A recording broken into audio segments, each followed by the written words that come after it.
5 gektarlik fermani ichiga kirdik. Qabristonni ko'rganga o'xshayman. Astag'firulloh, men traktorlar qani, birida balon bor, birida balon yo'q.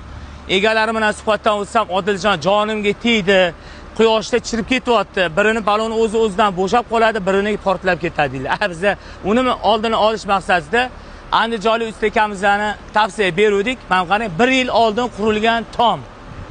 Hozir bu to'g'risida o'tkazvormen, eshiting. Aka, buni eni necha metr? Aka, eni 20 metr buni. Eni 20? Eni 20. Uzunligichi? Uzunligi 60 metr. Qarang, biza eniga javob bering, uzunligiga biza javob beraylik. Masalan, 300 metr bo'lsa, javob berasiz. Uzunligini farqi yo'q aka. Farqi yo'q, cheksiz. Eni muhim bizga aka. Eni 25 metrgacha qilib beraveramiz. 30 metrgacha jicha boshqacha firma qilamiz aka. Qarang, ko'pchilik bu videoni ko'radi-da, nech pul ketibdi, mablag' kvadrat qancha bo'libdi ekan deb so'rashadi. Aka, bu joyimizni kvadratini 230 mingdan qilib berganmiz. 230 mingdan. Hamma narsa o'zingizdan. Hamma mahsulot o'zimizdan, uy egasi faqat tunikasini olgan xolos. Qolgan hamma mahsulot o'zimizdan olib kelgan. Kalteni profildan bo'lgan aka. Mana do'stlar, 97lik kod bilan 963 8800 raqamiga aloqa chiqing. Ham garaj aka bu, ham somonxona bo'lgan. Mana